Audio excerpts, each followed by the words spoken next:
And now for a very spooky episode of the Turbianus podcast.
Is that how I sound to you?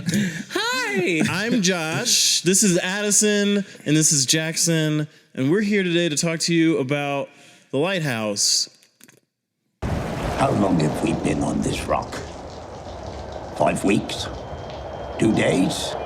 Help me to recollect.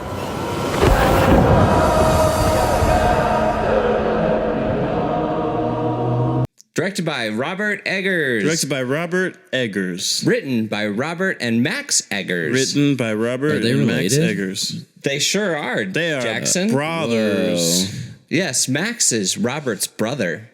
You sure it's not just a coincidence that they both have the same last name? I'm positive. Their mentally challenged cousin Dave Eggers is also in the art business. Also in the art business, a heartbreaking work of staggering genius. Anyways, enough with that shit. Yeah, we saw the Lighthouse, and it was We love movies. great. We love movies. Starring Willem Dafoe and Robert Pattinson, Patton Cheeks, as he's known around these parts. We just did a high life episode. Finally got back from space. Yes, And then they send him out to a goddamn lighthouse. Goddamn lighthouse to sit with some kook, played by Willem Dafoe. Big Dick Willem Dafoe. Big Dick Dafoe. Still busting, though. He will bust. He smells like jism.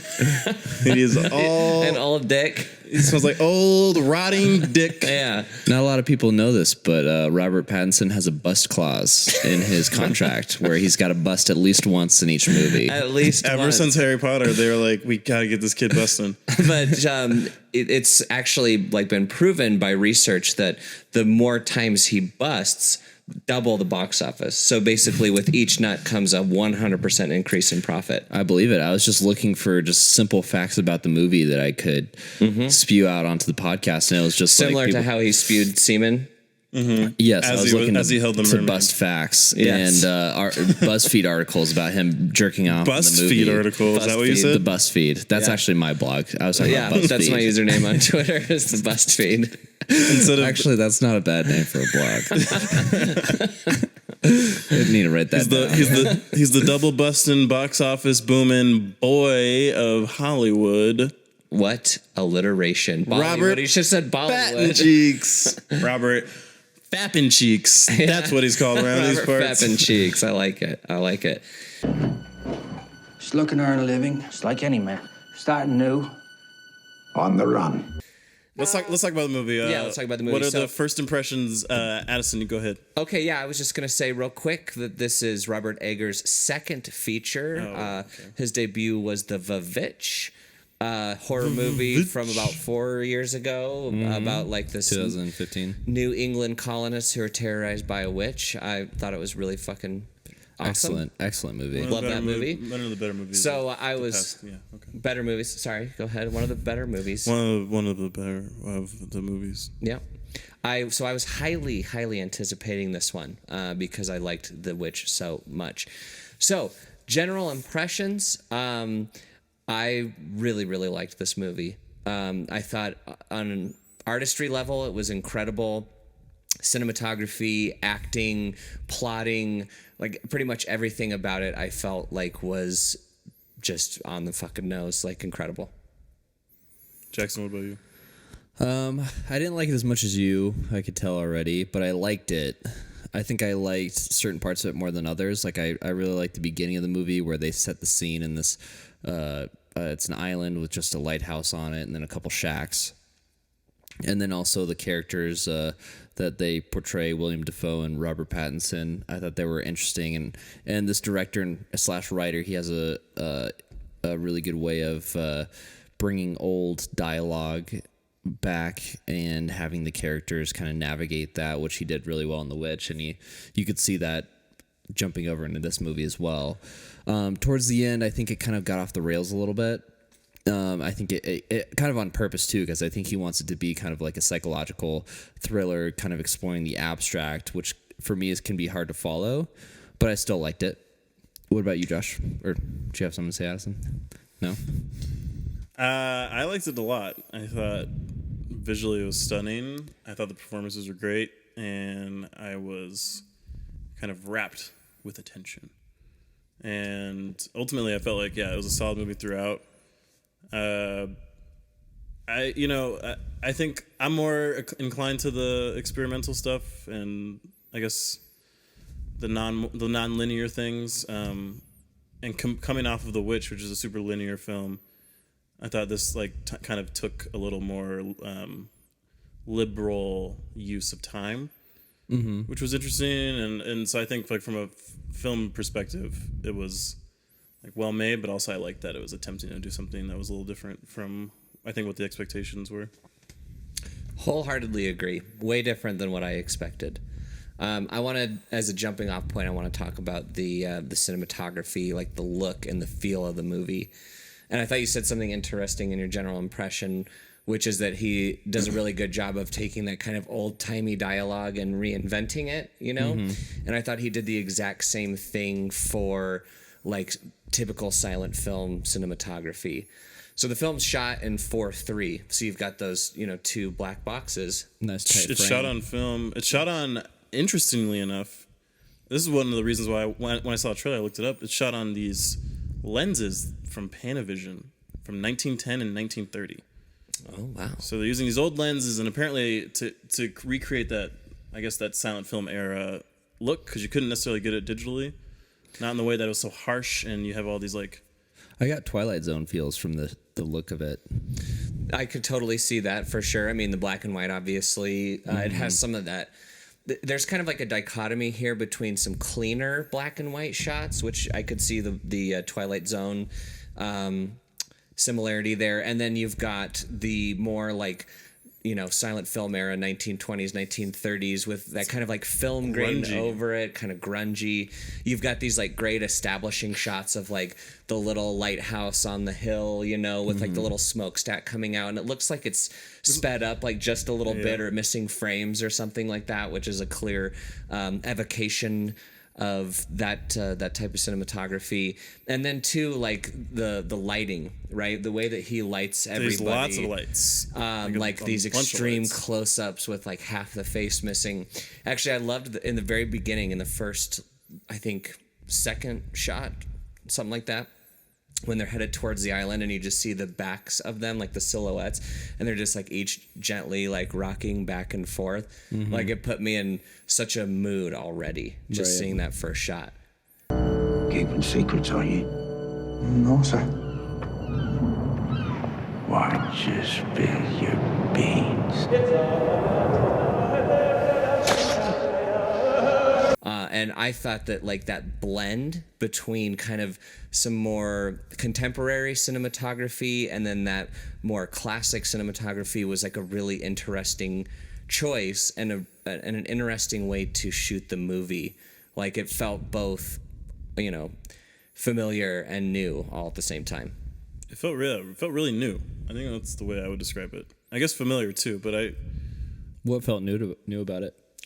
I guess just seeing, so it's like such an authentic representation that obviously like you wouldn't capture certain things like this, the seagull or whatever, like behaving that way. Right. It felt so clear, and at the same time you were still immersed in like the film grain and the colors that evoke all the silent film bullshit. Well, and this was like a patient movie. This was a very patient movie that did not hesitate to like tell its story the way that it wanted to tell it. And like, I guess I had never seen this kind of a depiction, like such a careful and focused depiction of like a descent into madness and like cabin fever and claustrophobia and everything.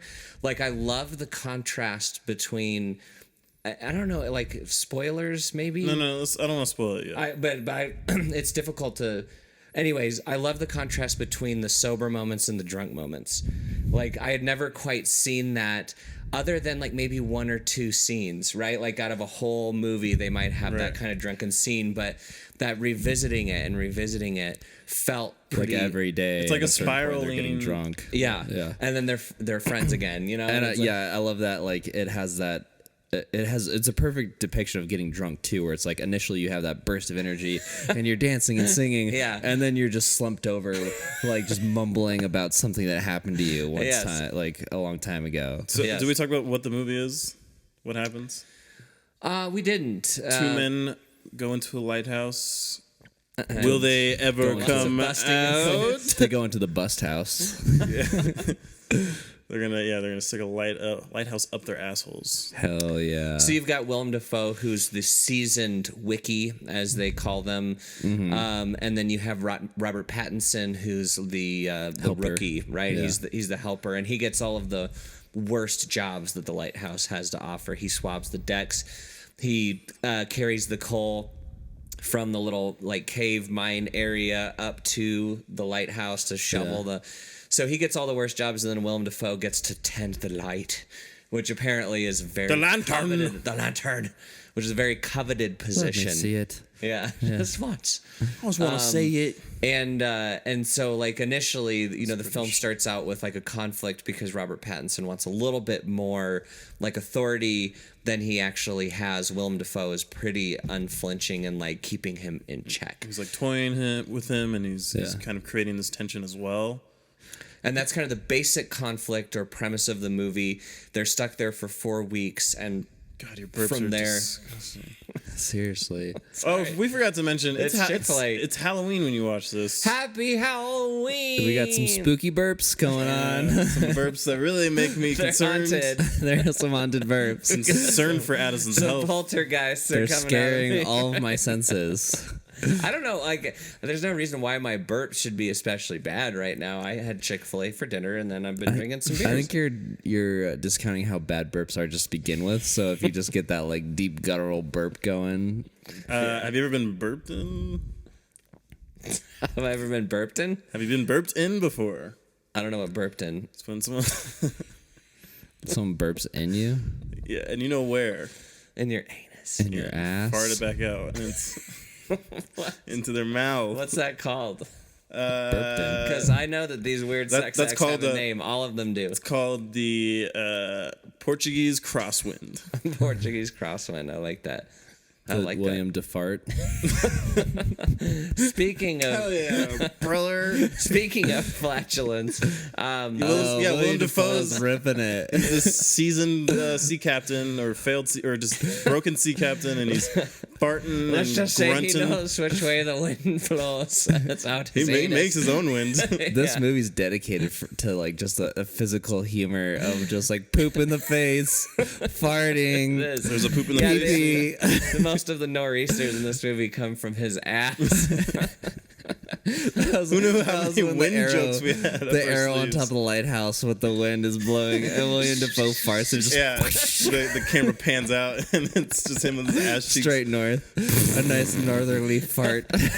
Yeah, let's just get that out of the way right now. If you like fart and poop jokes, this movie's got it for Poopy you. in the face. If you've been watching this podcast, you are already like fart Exactly. and poop If you jokes. like this podcast, then you'll find something Poo poo pee to laugh pee. at. This is the poo poo pee pee cast. It is. the PPPPC.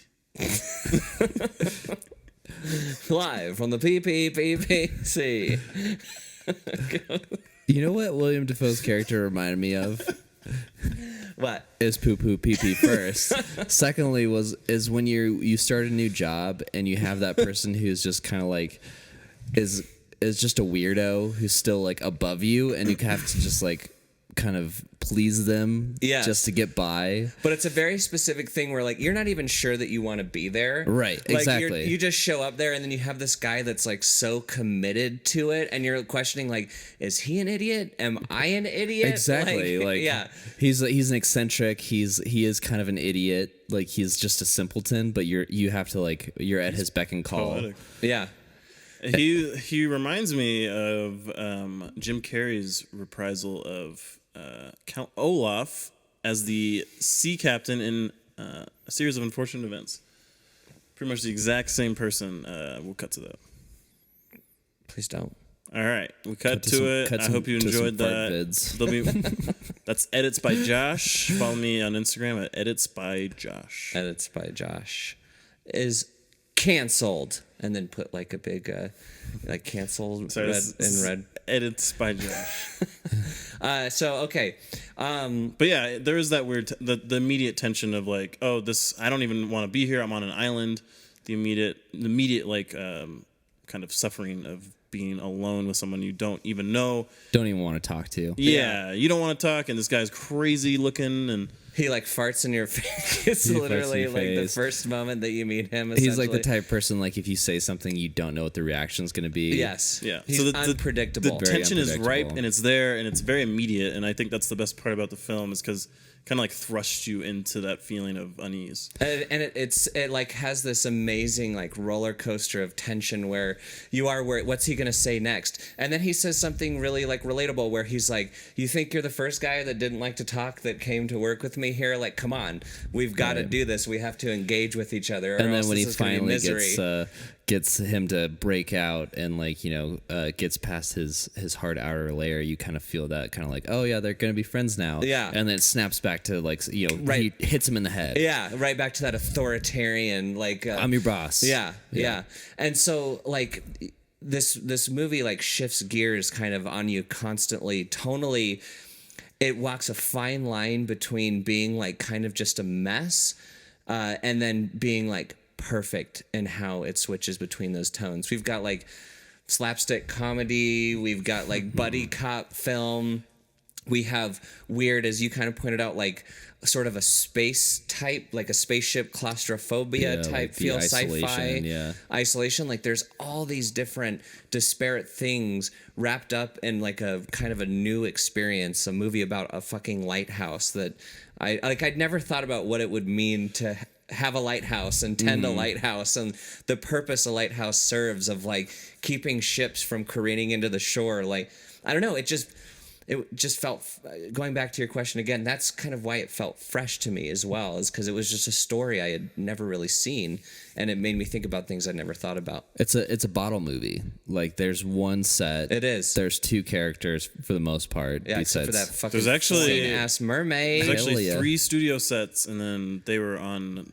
the island in Nova Scotia for like It was 2 in weeks Nova Scotia, or whatever. Canada.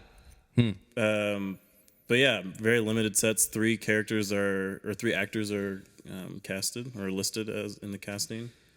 It's like a super just because you are so like focused on these 2 characters. There's no really extrapolation of like where they're at and why they're at. It's really you become lost in their characters, and I think the performances like lead to that as well.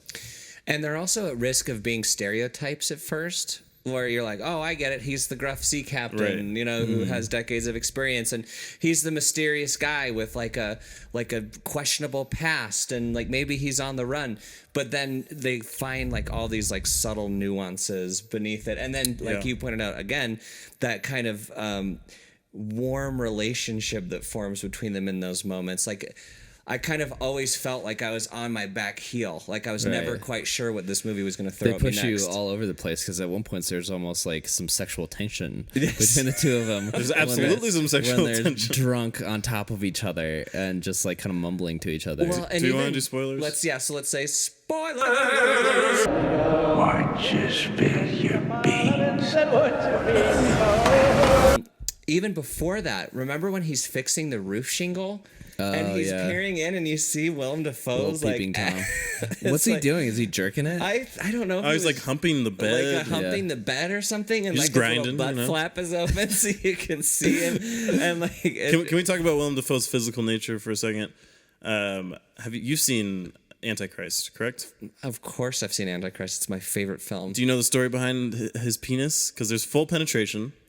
I need to know. Those were porn actors though, doing the full penetration. Right. Willem Dafoe, according to Lars von Trier, was well comfortable with full penetration, but apparently Willem Dafoe has such a large penis Yes. that they wouldn't include it in the film because Lars von Trier thought no one would believe it's actually Willem Dafoe's dick.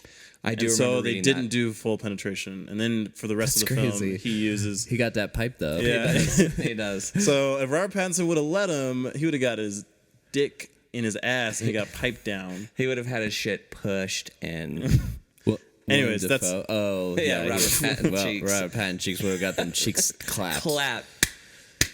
Well, since we're talking about these 2 lovers, how'd you feel that Robert Pattinson compared to William Dafoe? Because William Dafoe is a top tier actor. Yes.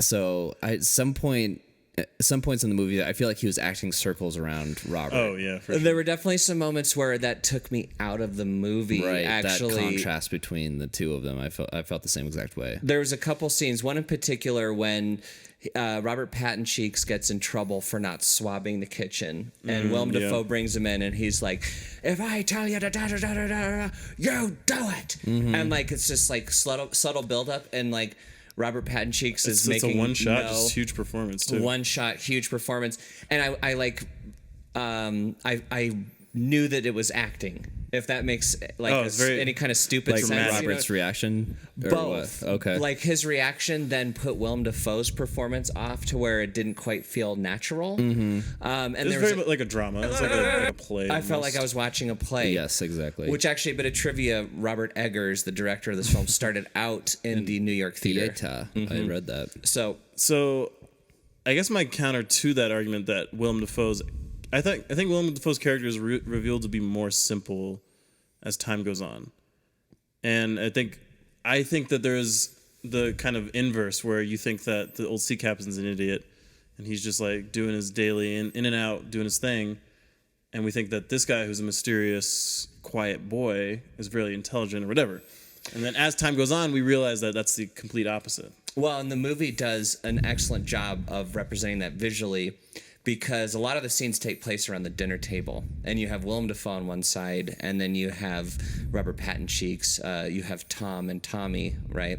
Well, Tom, we don't know. Is We Tom. don't know at this point that he's He's Tommy, Winslow or something. Winslow, but they're on their respective sides of the table, and that doesn't change until about, I think, probably the beginning of Act 2, and then it flips, and then Willem Dafoe's on this side, Tom's on this side, Tommy is on this side, and their dynamic starts to shift. And there's all these other little things too, like Willem Dafoe's character is always smoking a pipe, and Robert Pattinson is always smoking a cigarette. And about halfway through the movie, it switched to where Robert Pattinson is smoking the pipe, and Willem Dafoe is smoking the I didn't cigarette. notice that. Willem Dafoe does smoke the pipe at the end. After their big night, where the water finally gets into the house, he's looking for a light. And No, I know, but he was smoking the pipe before. Yeah. And Robert was smoking Right. the cigarette. And then in the middle of the film, when the dynamic completely shifted, it was switched to where Robert had the pipe and Willem had the cigarette. Yeah. So that's when we're introduced to Tom, right? And we realize that they have the same name, and it's the tale of two Toms. And we think, oh, is he just hallucinating himself? And Willem Dafoe's character, Tommy, or just Tom, kind of brings that up too, right? It was around there. I don't know if it was exactly It that took some time to get to that point, though. Yeah, but it was at the point where they had developed this kind of warm rapport when they were drinking, and you saw that kind of swap. And then I trust you. Yeah, like they danced, close danced on each other, slow danced, and so there was definitely like this incredible attention to detail in the movie that provided a lot of characterization that maybe was lacking in the performances sometimes.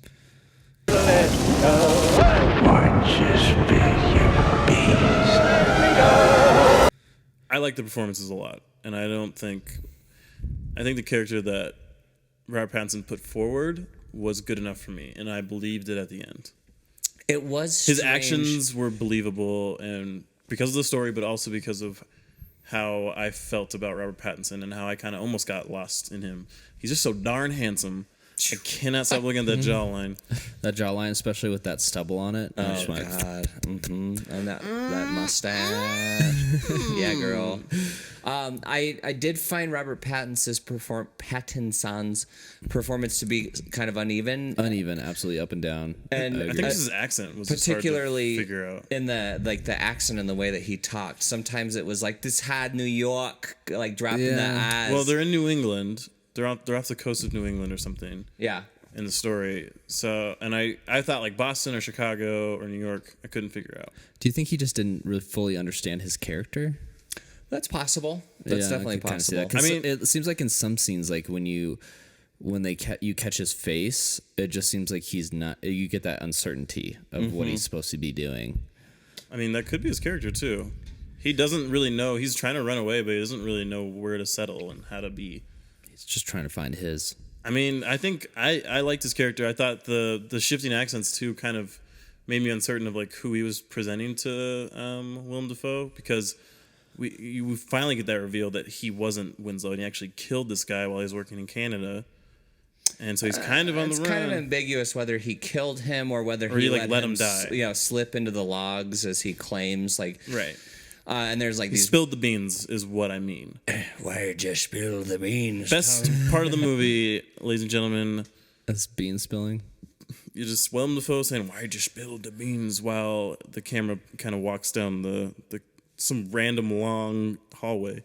I guess it could be a creative choice for him to be kind of sporadic in his acting and his accents and stuff like that. I feel like that's the direction that was given to him. It would be a misguided creative choice, in my opinion, if that were to be true, because it did, in certain scenes, take me out of the movie, which otherwise I found to be incredibly immersive for the most part. I have a question. It's more of like a plot clarification, I guess, or maybe this is left up to the audience to decide on their own. But there's certain scenes that would suggest that William Dafoe's character is like psychologically like gaslighting him. Yeah, exactly. Oh yeah. Because you watch William Dafoe's character run out as Robert Pattinson's pushing the lifeboat on the ocean, and he takes the axe. He's like, "You're trying to leave me," and he smashes it to bits. And they come inside.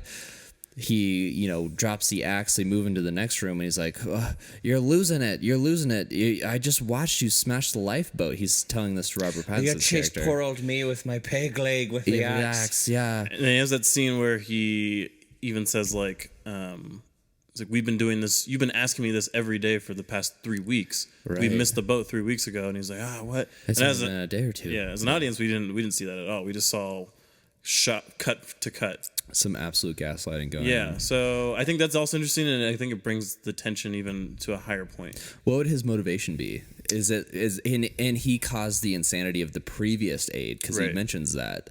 Yeah, the other guy went crazy. Well, then you have his whole obsession with the light, right? Which isn't quite fully explored or explained by any means. Both of them. So I have some ideas. Yeah, I mean, they said that the light was put there by some like Greek god, and I can't remember exactly which one, but the idea Who was said this?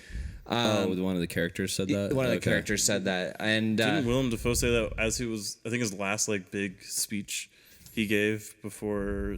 I felt like it was earlier on in the movie when he said something like the flame was put there by so and so himself. And he covets it so much. He doesn't want to share it with Robert at all. Yeah. And so there's like a deeper meaning. There's like a deeper symbolism of that light that the movie doesn't make immediately clear, at least not for a dum-dum like me.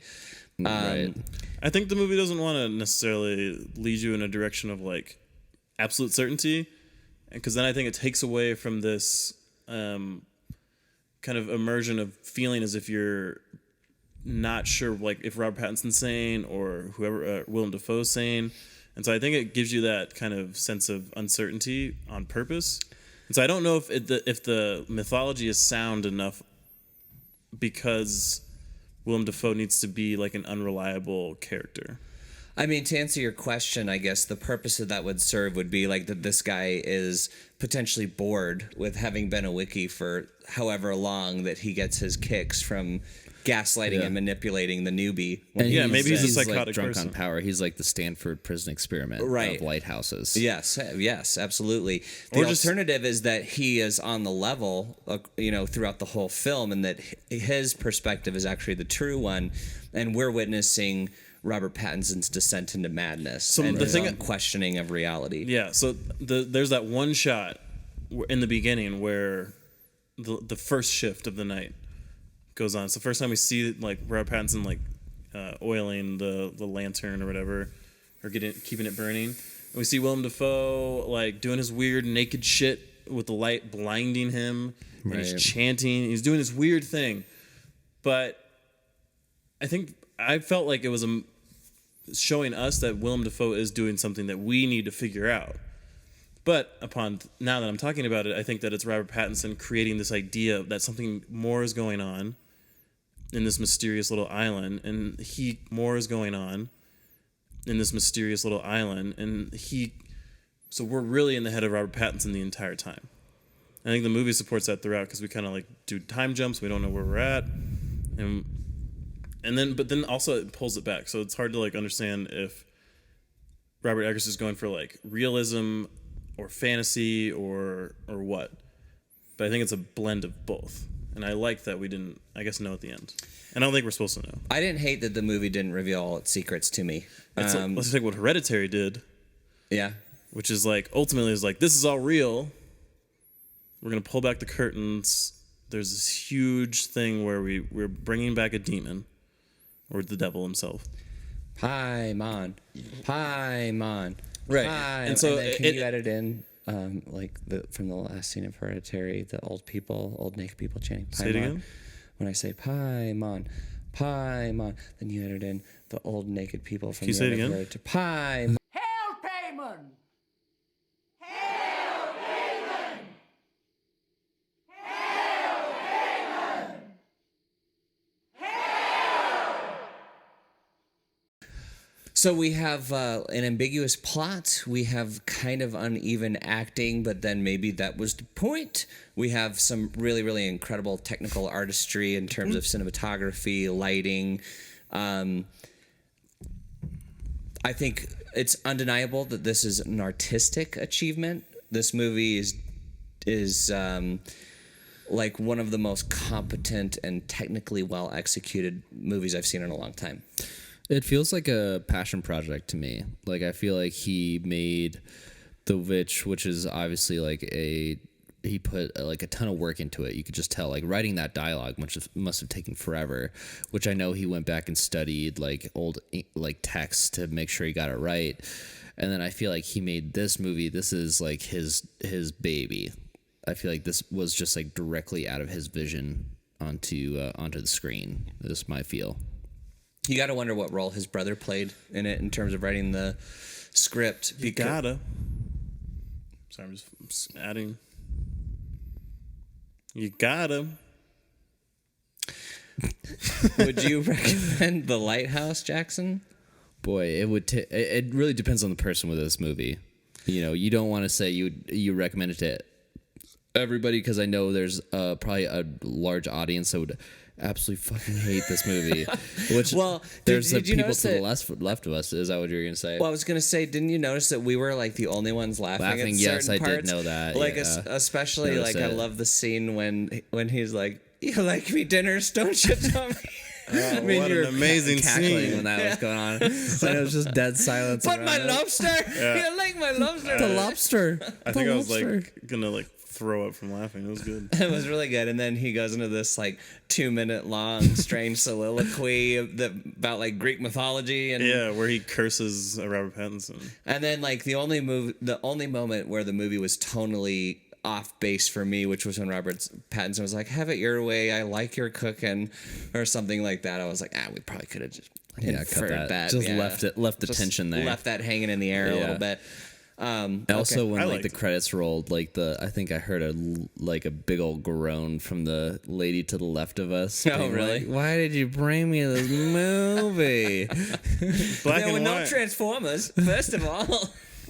What if the Lighthouse was a transformer, and that's what they're worshiping? the origin story. Lighthouses in disguise. Lighthouse, roll out. Addison, would you recommend the movie? Yes, I would. General blanket recommendation. Well, no, I mean, of course, you have. This is the kind of movie that you have to offer sort of a Cinephiles a only. tailored recommendation. Cinephiles If you consider yourself to be a patient moviegoer, someone who's willing to let a movie kind of reveal itself to you instead of just fucking you in the eyeballs and the ears from the moment that the credits roll, Yeah. then this is a movie that you will enjoy.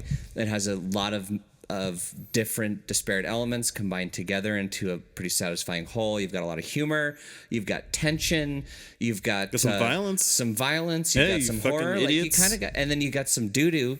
All right, You get some pee-pee, you get some The poo-poo. flying doo-doo. the flying doo doo, which I don't Doo-doo want in to the ruin. I don't face. want to ruin that one, okay? Because that one was very It satisfying. was very satisfying. Actually, I did kind of see that one coming. I had like a Big Lebowski flashback. Yeah.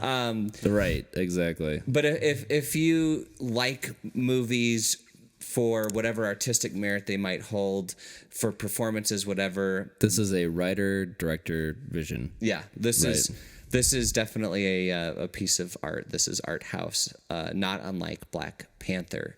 Joshua, would you It always recommend? comes back to Black Panther. Like everything we see is actually reviewed on the scale that's of the Black criteria, Panther. yeah. How many Wait, Black the big Panthers reveal would you is give this today. movie? We finally told you guys the point of this podcast is to review movies in the lens of Black Panther. Well, if we reviewed it on that scale, it'd probably get 0 because there's no black people in this movie. They There don't are very even. few people getting punched in the face.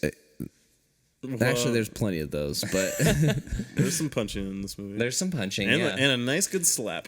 William Dafoe has the. Bad luck to kill a killing me. seabird. You're killing me. Come on, dog, bark. That was like a That really was a weird vulnerable scene where he's moment. burying him alive. Yeah. It was a really vulnerable moment. And I The thought, dirt in the mouth. Well, he wasn't alive. I don't know. No, I he was, mean, he was unconscious because he was yeah. Oh, and he was also, just like, talking to himself. There's some pretty visceral scenes in this movie where he drops out of the lighthouse and Yes. you could hear his legs snap. Yes, Oof. and then he was just like fine, and it didn't really affect him. I was kind of Who wondering are you about that. talking about? He rolled down the stairs and then was on the beach. Oh, you mean at the very end? Yeah. Oh, I thought you meant when he was whitewashing the lighthouse and dropped from the yes, seat. that was also kind of weird that they brushed over that. But I was talking about the ending because you can hear his legs snap when he Yes. falls Time out of passed. the, Yes. through the manhole. That was nasty. And I know you hate compound fractures I or any kind of hate bones breaking. Bones breaking, yeah. Yeah. Really Not a fan. weak. He doesn't mind though. However, if you break that bone off in his ass. Got you. Josh, would you recommend this movie? Well, thank you, Josh, for asking. Joshua I would. Harrington, would you recommend The Lighthouse? Oh, you saw this movie too? Yeah, I was behind you. I didn't want to sit next to you guys. I didn't want to. If it was going to be a bad movie, I didn't want to hear your disappointment. Plus, you wanted to hang out with your girlfriend. Bow, bow, bow, bow, bow, bow. You're not getting any of that. Say it again. Your No, girlfriend. not that. Joshua Harrington, would you recommend The Lighthouse? Oh, yes, I would. Just across the board, Transformer fans and non-Transformer fans alike go see The Lighthouse. Loves white people. I don't give a shit about Transformer fans, so I don't care. I think this is a great movie. Writer, director, vision. Hell yeah. Love me. I love some like man versus nature versus mind versus self. I love a lot of Poo pee pee. masturbation. Is a very real film in terms of Fart. feeling like the conditions. Lots of farting. How many farts out of 10 would you give this? How many William Dafoe farts would you give it? Dude, the fart soundboard was on point in this. There was a comedy fart. As too. far as the cadence and everything was concerned, it was perfect for the situation. Like it wasn't like fart 1, fart 2, fart 3, so on through 10. And they're like, let's just throw fart 8 in there. Like they went and they sampled each one. They were like, okay, I think fart 4 is right. Willem Dafoe fart a bunch of times. Do you think they were a genuine Willem Dafoe farts? Oh, or were they absolutely. like some intern just like On his Into the iPhone. fart mic before they came in Can we get more on the fart mic? before they came and do the ADR for the scenes where they didn't get the dialogue. He just farted on the dialogue mic. And then put it up there. They would just feed him disgusting like food all day.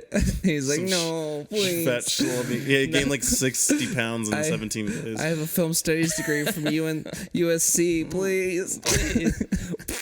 Like the next Scorsese is the fart intern on this movie. Fart intern. I didn't see that one in the credits. Unlisted. Yeah, that's right. It's unlisted. The unspoken hero.